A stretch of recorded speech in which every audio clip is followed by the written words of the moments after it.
Evan, may mga solusyon na ba ang Department of Education patungkol sa mga nangyayaring insidente sa mga paaralan?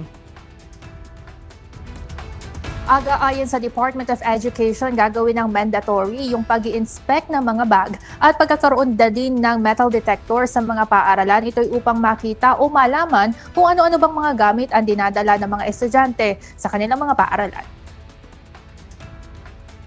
Tinatalakay ngayon sa House Basic Education Committee ang nangyayaring mga karahasan sa mga eskwelahan sa bansa. Ilan sa mga ito ay ang nangyaring pananaksak sa isang paaralan sa Cavite, pati ang nangyaring shooting incident na ikinasawi ng ilang mag-aaral sa Tacloban City.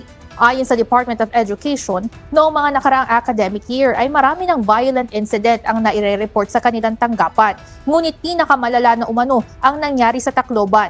Batay sa naging pagtalakay sa komite, mayroong nai-report na estudyante sa National Capital Region na nagdala ng baril sa loob ng paaralan noong October 2025, habang may katulad ring insidente sa Batangas nito lamang February 2026. Noong February po, nag-issue po tayo ng policy yung SMLE, yung Ensuring Safe and Motivating Environment po. Doon po dinefine yung mga safety protocols po, Mr. Chair. Despite that, may nangyaring Tacloban incident. So saan saan nagkulang? No, inakuha niyo po, pasensya na po, no? Because maganda yung plano niyo ngayon, moving forward, may reporting mechanism na kayong gagawin. Pero, apparently, meron na palang incidents dati pa na nangyayaring ganito. Ayon sa Department of Education, noong inisyu ang memorandum ay nagsagawa sila ng orientation sa mga paaralan.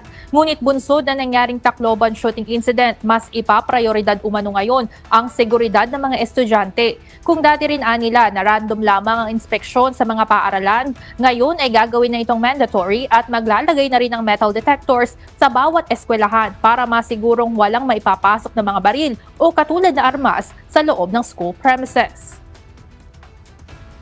Yung pong response po kasi namin, Mr. Chair, yun na po yung inisyo namin ng February. So, kailangan lang po talagang i-strengthen yung implementation po ng policy. So in other words, kulang talaga yung response ng February? Yes or no? Or Baka kulang lang, kailangan lang po palakasin pa yung pag-i-implement palakasin, po. strengthen lang. Opo.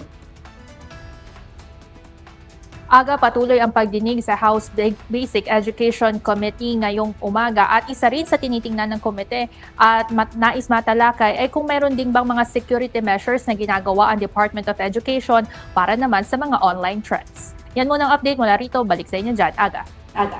Maraming salamat, Ivan Alvarez.